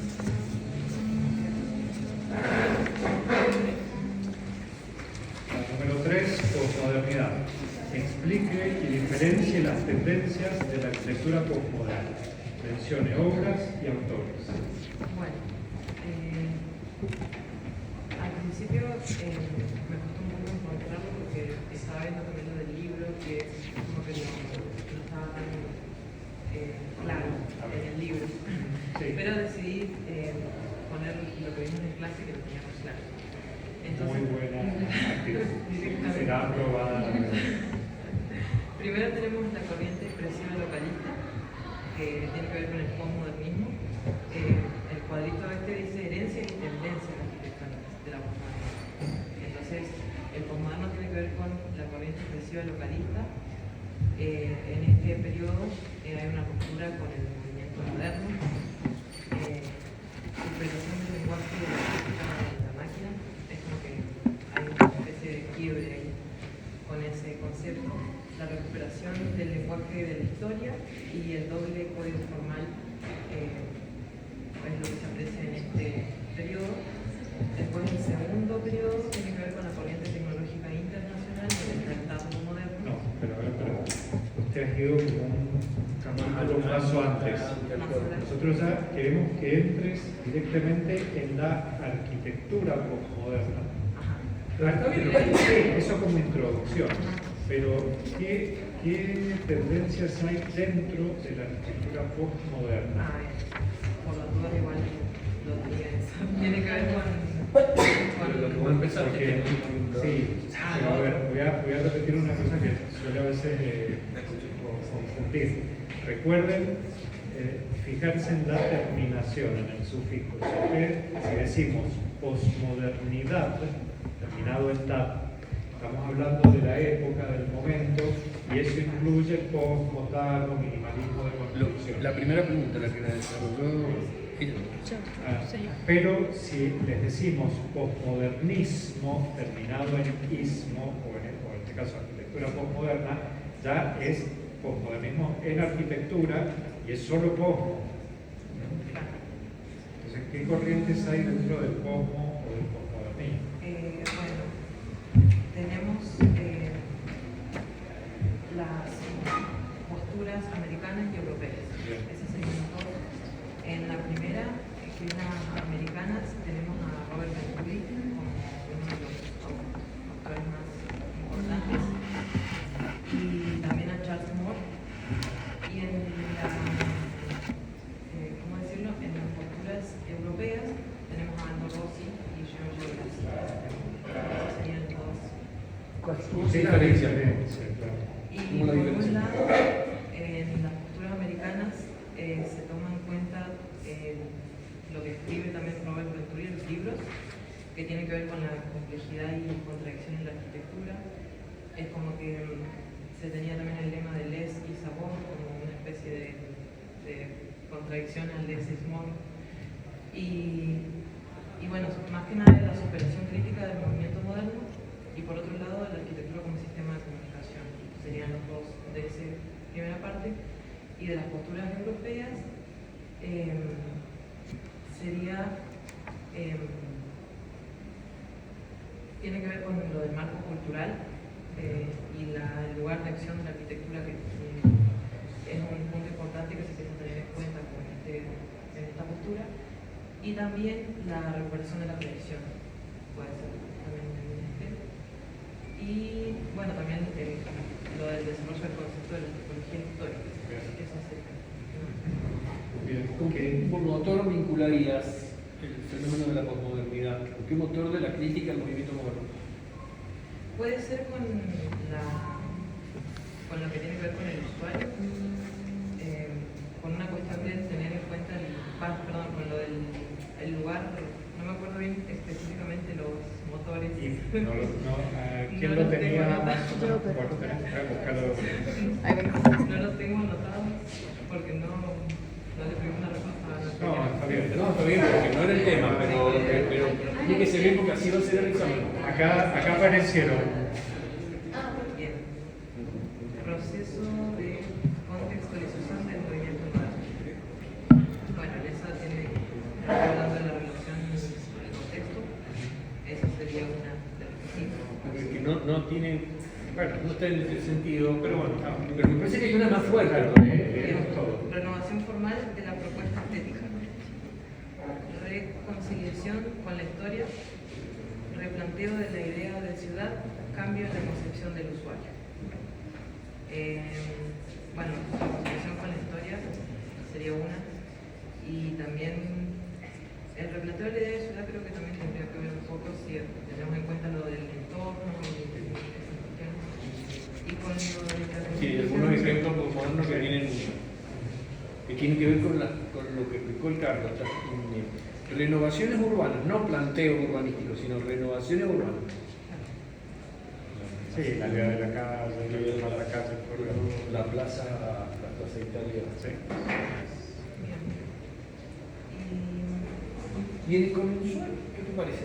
Con el usuario puede ser sobre todo porque tiene que ver la influencia de Kevin Lynch, donde él también... Pero Kevin Lynch habla de la ciudad. Sí, pero tenía que ver también con lo de la recuperación de la tradición. eso no tiene que ver con el usuario un poco. Pero no es que image específicamente. Pero sí está el tema, porque es un nuevo usuario, es una nueva concepción del usuario. Y esa concepción del usuario se hace a partir de las ciencias sociales, etcétera, etcétera. Estaríamos dentro del pensamiento moderno.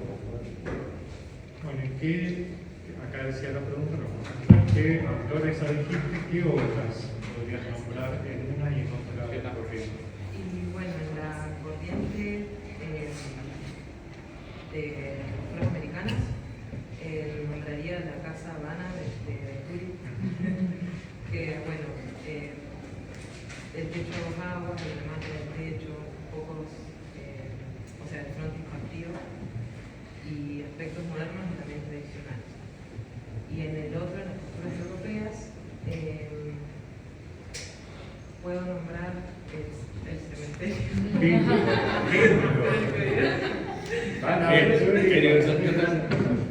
Que bueno, también es como que, como dijo su compañera, es como una especie de ausencia de estilo y se puede ver que hay tecnologías que tienen que ver con esa historia y con la cultura. Bueno, muy bien. Bueno, terminamos. Bueno. ¿Eh? No, en realidad. Pero bien. No, por eso, antes del final. Bueno. A ver, no hemos hablado con Alberto, yo creo que están todos aprobados, él es el que decide. Sí, han estado muy bien. Ahora, varios, está bien, ¿no? Esto no incluía la materia entera, pero algunos como que empezaron a fallar cuando empezamos a pedir referencias cruzadas. Tengan cuidado porque en general de eso se trata el examen. Pero no fallaron cuando fueron las referencias cuando cruzadas acá dentro del paquete. Sí, están excusados, porque tendrían que haber repasado los motores, tendrían que haber repasado las manuales. Pero háganlo para el examen, porque en realidad la primera pregunta, que de hecho nosotros tenemos entrevistado, pero que abarca todos los temas, es un poco la excusa para arrancar en algún punto y de ahí vamos a llevarlos para atrás y para adelante.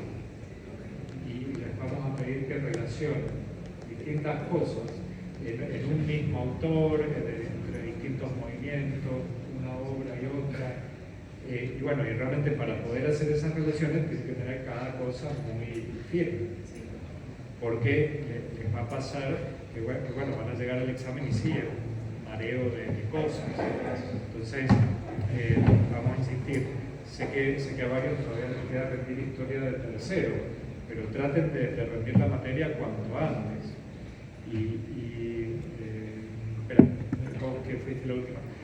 Arranquen de los apuntes nuestros, no partan de apuntes de otras materias, ni siquiera acá de la misma facultad, porque la plantean a veces la materia y los temas de otra manera, que los va a confundir. Entonces, tomen los apuntes propios o muchos de sus compañeros y eso con el programa al lado, para asegurarse que no falta ningún tema, van complementando con lecturas de libros, de Foucault, con Frampton, con Montaner, por lo menos un autor para cada tema. No le digo que lean 5 libros porque no lo van a hacer, pero por lo menos un autor para cada tema.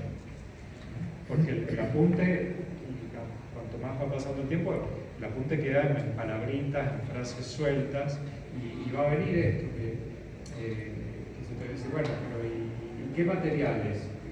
¿Qué significa tal expresión? O sea, no es decir el título y el subtítulo, nada más, que cada cosa la tienen que entender y la tienen que poder explicar. O sea que sí, hay que estudiar, no queda otra. Pero bueno, vayan cocinándolo a fuego lento, vean cada tema, de ese tema, la obra. Yo siempre insisto, ¿no? O sea, tengan la obra, estén mirándola, porque no se aprendan los temas de memoria. O sea, visualizando, después teniéndola en mente la obra, les va a ser más fácil poder explicar el tema. Pero, profe, ¿podemos Sí. tener fichas nada más que fotos? Fichas, no sé si tanto como fichas. Fotos sí. Fotos sí, una línea de tiempo. Sí. No fichas, porque ya sería demasiada información. Fichas de fotos. Fotos. Sí. Lo que suelen hacer es entrar en la A4 todas las obras impresas. Sí. No hace falta que se les recorte, lo que les quede cómodo para poder. Sí. Y bueno, y el programa, en serio, tráiganlo, porque eso los va a ayudar a ordenarse en medio de los nervios, que nosotros nos vamos a ir saltando de un tema a otro, y bueno, pueden ir y volver, y ahí tienen también un par de palabritas claves que nos van a ayudar, al menos a ordenarse. El programa, la línea de tiempo y las fotos de los... No es obligación, pero todo eso nos va a ayudar. ¿Qué más para decir? Todos tienen, bueno, ahora vamos a cargar un tiro nota. Todos tienen al día, o sea, nadie que esté fuera de términos ni nada. O sea que, porque creo que la única persona que se dejó ya está acá. No, está todo perfecto. La semana que viene nosotros vamos a preparar la lista, porque nos dan abajo, vamos a llenar, vamos a poner las regularidades. Yo les sugiero que después de todo esto, hagan un listado de dudas, consultas, porque después no nos vemos más. O sea, después nos vamos a ver en la clase de consulta cuando cada uno de ustedes decida rendir. Así que bueno, si tienen preguntas para hacer para la semana que viene, nosotros nos vamos a juntar nada más que a los efectos técnicos, ya no tenemos nada para... Hemos terminado súper bien, ¿no? Sí. Es más, teníamos la semana que viene por si no nos alcanzaban, pero... Sí. Hoy han estado todos aprobados y están todos al día en realidad. Así que ya todos han regularizado la materia. Entonces, vengan con dudas, necesiten. Ha sido un año experimental, porque no sabemos si el año que viene vamos a poder hacer por la cantidad de alumnos. Va a aumentar mucho el... Claro, al ser pocos, podemos tener esta cosa así más personalizada que está bueno. Pues el año que viene ya son casi el doble o más. ¿Y por qué son muchos? Porque ha habido una modificación en las inscripciones en mañana y tarde. Entonces, este curso, no sé por qué, este año teníamos 14, el año pasado teníamos 20. No llegaban tampoco a 15, eran poquísimos. Es que nosotros pasamos de la mañana a la tarde y éramos 25 en el curso de la mañana, tendríamos que haber pasado todos a la tarde, entonces éramos muchos que quedaron en la mañana. Claro, no, y en realidad, o sea, ya solo los que están en tercero ahora de nuestra sección son muchísimos. Si además le suman los de la mañana, va a ser una locura. No sé ni siquiera, creo que no está bien. Bueno, ha habido años, hace mucho en realidad, pero que teníamos 80 alumnos. Sí, una locura. Era una locura. Y cuando Porque éramos 50. Sí. no, y aparte es desesperante porque empiezan a claudicar las maneras de evaluar. Entonces no queda otra que el parcial. ¿Cómo le preguntás a 40 tipos? ¿Cómo haces esto? Cuatro clases tomando examen no se puede. Entonces se pone también muy... Bueno, no nos adelantemos. No. De todas formas, acá tenemos nosotros una cantidad de alumnos que no están, por ejemplo, en arquitectura. Sí, están mezclados a su vez los que hacen el taller virtual. Claro, porque los que hacen el taller real, el taller físico, que se quedan ahora después, son la mitad. Muy poquitos. Somos 7. Muy poquitos. ¿La mitad? Así que bueno, los que necesiten algo la semana que vienen, consultan, preguntan y nosotros vamos a estar nada más que en los efectos de estar preparando la listita. Nos dan el acta y marcamos las regularidades. Ustedes se arreglan con la secretaría. Profe, ¿no tienen un apunte así de preguntas como las que nos han No, porque bueno, esta parte la tienen ustedes, pero la otra no. Pero eso, pero hay... Sí, hay. Bueno, ese lado bajo el 7 ya. Sí, esa la subimos. No, sí, pero o sea, ¿qué tiene de cuánto me podés pagar porque te diga explique y diferencie las tendencias de Que más o menos son las mismas preguntas de todos. Es de todo, es el mismo tipo de preguntas. Hay un par que sí, exacto. Vale. Y preguntas así como la que le tocó a Bruno y a mí, que eran como que, ¿qué aporte? O sea, ¿qué hizo el filósofo este? Como que ya es demasiado rebuscado, pero al final no tan allá, sí. O sea, estas son las que hacemos en un final. O sea, con estas Bueno, yo creo que ahí nace el desconstructivismo. ¿Cómo? Que ahí nace el desconstructivismo. Sí. Entonces, Bueno, Bueno, chicos, vamos con la semana que viene si quieren, y si no, felicidades.